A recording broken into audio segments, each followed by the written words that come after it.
You are given $400 million to make a movie, but it has to bomb critically and financially or else you will die. What would you make? I would have just done something with Jesus being evil and add a lot of political subjects. Add stuff for the younger generation to like, making fun of what they enjoy like TikTok and Fortnite and Among Us. Include a baby animal getting hurt and caption it as a real animal being hurt in the making of the movie, and I'm pretty sure everyone will hate it.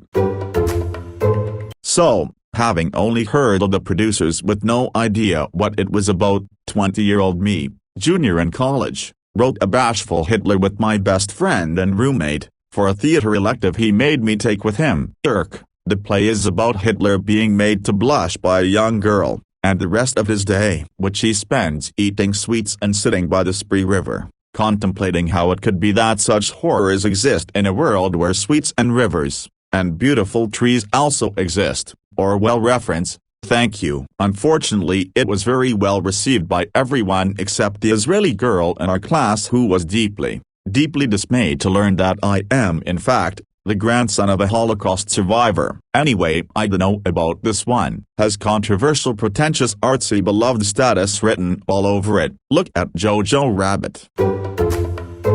Koalas, starring James Corden, Jaden Smith, Kim Kardashian, Amber Heard, Steven Seagal, Lea Michele, Ellen DeGeneres, Gwyneth Paltrow, Russell Brand, FR3D, Chevy Chase, Madonna, Armie Hammer, Emile Hirsch, Boris Johnson and Gerard Depardieu, and that guy off Birdemic who says it is a plug-in hybrid, a glorious CG live-action hybrid in which koala people sing about how they're looking for a fabled piece of eucalyptus to take them to drop bear heaven, for 3 hours. Edit, make that 6 hours, Snyder cut with visible buttholes, and matted fur. Edit, okay. Let's kick this up a notch. Benioff and Weiss are script writing, and Tommy Wise is on board to direct. Songs written by Corey Feldman. Edit 2. Steven Seagal raps whether you want him to or not. Edit 3. J.J. Abrams on lighting duty. Lens flare out the ass.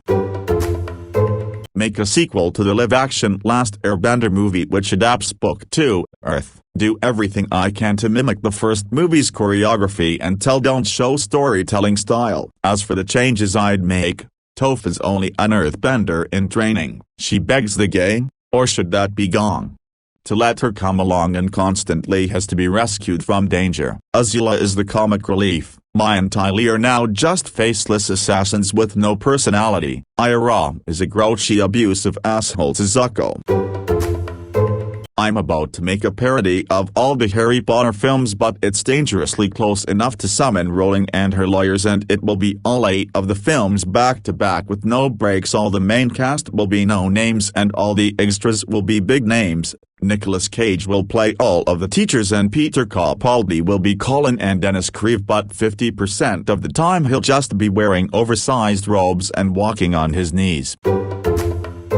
Fuck, yes, and then I make The Room or The Labyrinth and I live as a cult classic icon forever. Edit, I take it back, I remake Alice in Wonderland but without only practical and theater effects. Everyone has to do their own stunts and must work method. Dialogue must be verbatim from the book and there's a fuck ton of puppets.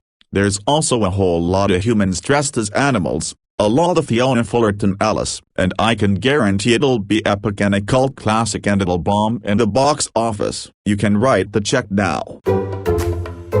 I would produce a film recounting the pandemic. A full 24 cinematic moment, as musical, set to a ska, punk and rap fusion theme as written by H. John Benjamin, with Tommy Wise as the Doctor, and Miley Cyrus as the President, in a hard R-rated love triangle with a fully rendered CGI 6-foot version of the virus voiced by a drunk Mel Gibson, in 1800s Welsh, with no subtitles. I would make a bad Adam Sandler movie and spend most of the budget in licensing fees to Lefford Incorporated, for things such as the name of the movie and to produce artwork for the movie that allows Lefford Incorporated to receive a significant amount of the box office sales of the movie. The movie would be released to a bad critic reception because it is mostly fart jokes and any money that the movie makes would be eaten up by Lefford Incorporated. meaning the movie would be a financial bomb. Therefore, I get to live. Shot-for-shot remake of Birth of a Nation, including the blackface, but because that might accidentally make money from the GOP, I'm gonna film the whole thing in China. And to avoid making money from China, there'll be a bunch of girly men, plus a big subtitle that Taiwan is the real China. Also, I'm going to embezzle most of the money. I'd make a movie about a portly, non-violent man who is a virgin, works in a boring office job, doesn't own a gun, and doesn't currently have crush on anyone. Also, he takes the bus everywhere. So, no sexy male or female lead, no romance, no gunplay or other violence, and no fancy sports cars or car chases. And it's a drama, not a comedy. And there won't even be a cute little kid to warm people's hearts. Absolutely no advertising. Anybody who works on it has to sign a hefty NDA. Only get permission to show it in one tiny theater in some backwater town that's hard to access. Have any viewers also signed NDAs that only expire once the film has left the box office? Then go all out and make a wild thriller/horror movie with insane effects and top-notch actors, director, production crews, etc. But only one town of people would ever know about it, and it would only exist in online myths once it stopped showing. Hitler Shark, CW, Holocaust, anti-Jewish sentiments, neo-Nazis. My friend and I came up with the outline over a decade ago at 2 a.m. at a 24 Hours diner, when we were trying to figure out how to make a surefire box office bomb, win a Razzie, and develop a cult audience all at once. I am Jewish. That is not to say you can't be offended and downvote this into oblivion. Summary: Hitler's preserved brain gets implanted in the body of a shark and starts killing Jewish members of the science team. Deep Blue Sea style treatment. The opening scene, prologue, opens with the Nuremberg trials post-VI. The camera pedestals down, through the floor, through the basement, into the sub-basement of the building, where a secret auction of Nazi relics is taking place. The piece de resistance, Hitler's preserved brain in a jar, goes up for auction. The winner of the bid is a small unassuming man in a crisp suit with a briefcase. The camera lingers on an embossed logo on his briefcase, a Nazi swastika made out of 4 hands making the palm-out motion but with the fingers unnaturally bent at the palmar flexion crease to form the crooks of the swastika.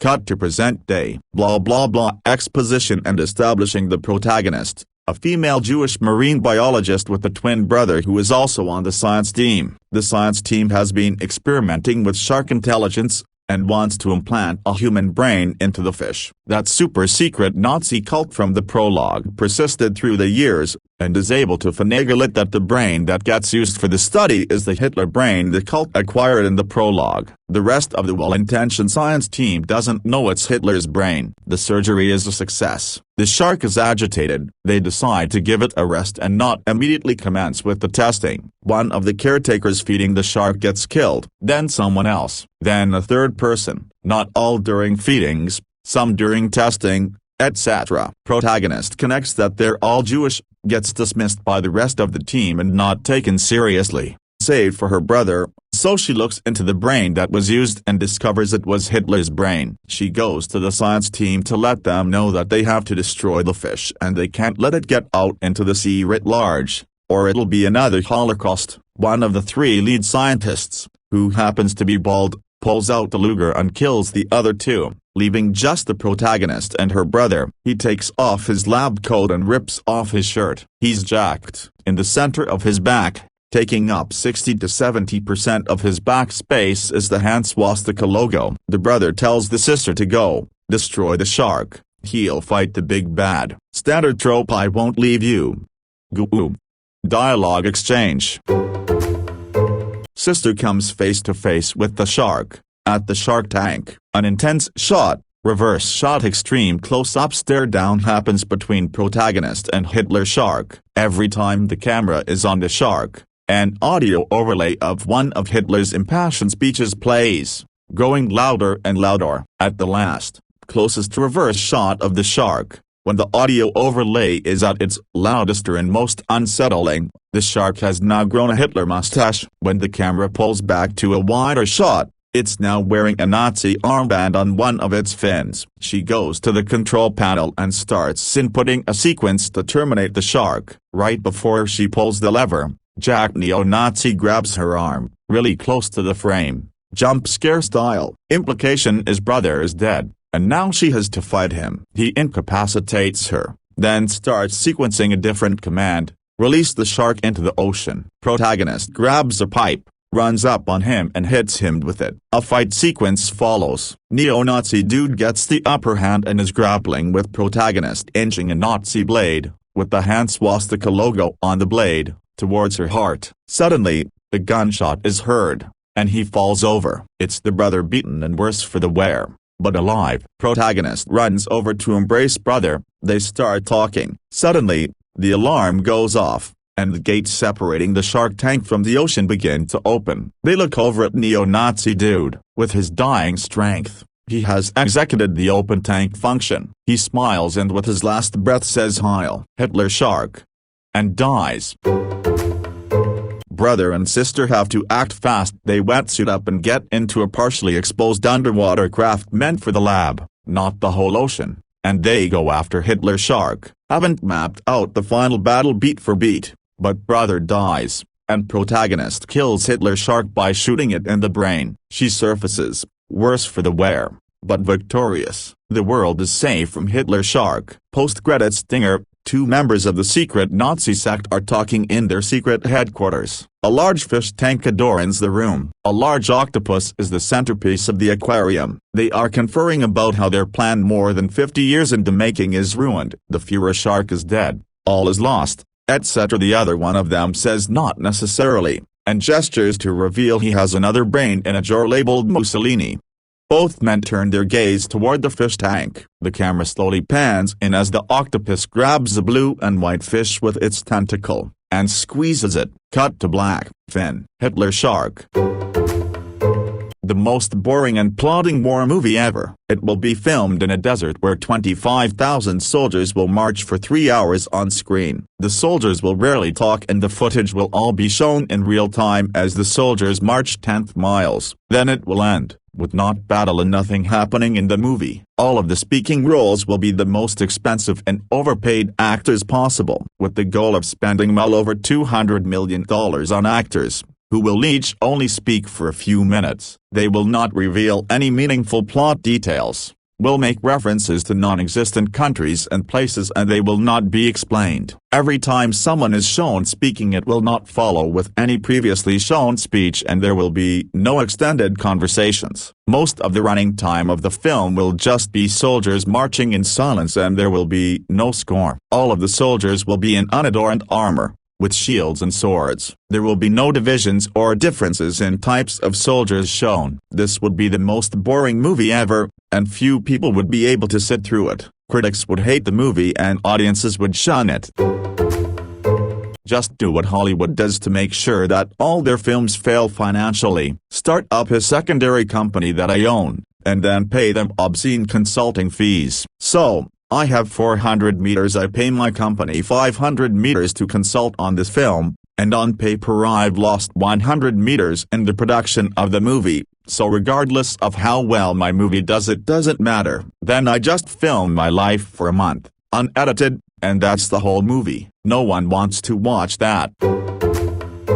A Half-Life movie. But Gordon Freeman is played by Wanda Sykes and her name is Jerry Freewoman, and she gets a pet head crab who can talk, and his name is Hetty. He is voiced by Ryan Reynolds. The G-Man is played by Taika Waititi, and he makes all sorts of goofy references to Jerry's name. She uses an obviously CGI-generated crowbar and breaks the fourth wall to talk to the audience. When she does this, Hetty rolls his eyes and says, "Girl, you crazy." Title: Matilda 2. Monkey's Paw. Script: Tommy Wise and Amy Schumer. Directed by Paul Feig. Cast: Nicki Minaj, Leslie Nielsen, Gordon Ramsay. Plot: set 20 years after the 1996 classic, we find Matilda, Minaj, enjoying life with Miss Honey, Nielsen, when one day at work, Matilda collapses. A trip to the doctors locates the issue and the source of Matilda's powers, a brain tumor. She's riddled with cancer, and has just 3 days left to live. Matilda goes for a walk that evening to clear her head, and upon returning home that night, she finds Miss Honey has killed herself with a cheese grater. A suicide note reveals Miss Honey couldn't bear the thought of outliving Matilda, so killed herself instead. The note states that they'll always be together. Now, it's a race against time to stop the cancer, which has now taken over the city in a desperate bid for power, and Matilda and the ghost of Miss Honey, now played by Ramsey, must rush to find the lost city of Atlantis for undisclosed reasons, only to discover that Atlantis did not exist. The film closes with Matilda returning to her original love of reading, whereby she finally breaks the fourth wall and addresses the audience directly, reading poetry written by the public and submitted during a pre-production publicity competition for 24 minutes. Cut to black. Then, a white dot appears on screen. Zooming towards it, we discover this is an ampersand. 30 minutes later, cut to black. 10 years later, the city is burning, and the ground is littered with bodies. A robotic foot crushes a skull. Slow pan up to reveal he's back. Michael Jordan, now with a robotic leg, looks onto the distance at the devastation. An animated Bugs Bunny appears behind him. "What now, Doc?" he says, biting into a carrot. "Let's play ball." Cut to black. End. Runtime, 4 hours. Production notes: this is a gritty drama, to be played straight. Every third scene to be black and white. Real footage for all backgrounds. All sets and extras to be CGI. Well, first off, the cast. Have it be about something left-wing so the triggered right won't watch it. Then have it something the left doesn't agree on, like Scarlett Johansson playing a trans woman who falls in love with Rob Schneider, who is also playing a trans woman, but it's a comedy and Rob Schneider is trans to compete in women's sports to win. Then to trigger the right, have it slander the troops. Film a 24-hour film of someone sleeping. Buy 150,000 poor quality mix and place them outside after 20 hours and watch everyone's ears bleed. Use 50,000 of those bad mix to record the person sleeping and the 100,000 other mix to record the ambience outside. Then pay some random crackhead down the street to sing random stuff and buy him a really poor quality mic and record him singing as the credits scene. I would run away with the money and spend them on everything I have ever wanted to experience. But plot twist, I would hire an operator to film everything I do, and I would also spread news about me running away with the money. When only one of the money is left, I return and hire someone to edit all footage into a movie. Maybe even spend some money to remind people about me and tell them my real plan. So basically, I will die after I have done everything I ever wanted, but there is also a chance that this unique idea will make my movie popular.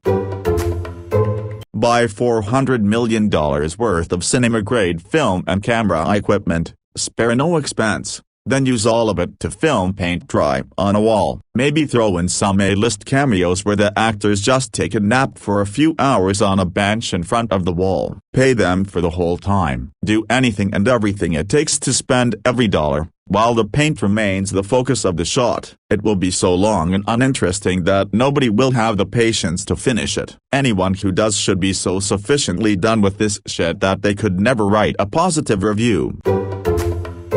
I'd take an entire obscure series of children's books, a series not many will recognize instantly, like Mrs. Piggle-Wiggle or Jeffrey and the Third Grade Ghost, and condense all of the books into one single movie. It would somehow feature Dakota Fanning, Helen Mirren, Millie Shapiro, and some of the child actors from Stranger Things and the remake of IT, with the soundtrack featuring new songs by Taylor Swift and JoJo Siwa. Probably make a movie based on the Amelia Bedelia series with Kate Micucci in the titular role.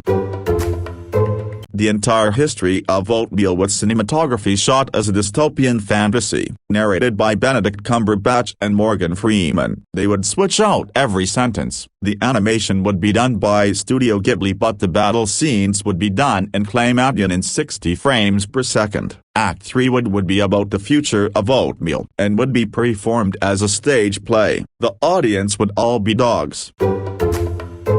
a movie about a pandemic from the god-forsaken land of China that cancelled the world and forced everyone to be locked in their home for more than 1 year. People lost their jobs, their homes. Landlords lost their source of income. Elementary-aged kids fell so far behind that teachers started to quit left and right because of the difficulty and lack of resources they faced trying to bring kids up to speed academically. Domestic violence and child abuse skyrockets with God knows how many lives lost or damaged irreparably due to those circumstances. College students begin dropping out at an alarming rate because the sudden transition to online was too difficult, and with the loss of jobs, too expensive. Paired it with idiots who think a vaccine is a microchip and that masks are infringements on free speech. This group of mongrels hamper the expected return to normalcy. And now forever and ever, people will be fearful of someone who has the smallest of sniffles, and people everywhere become agoraphobics with an eventual societal collapse and boom Armageddon. Oh wait, we lived that, well 90% of it. Thank you for coming to my TED Talk and good night.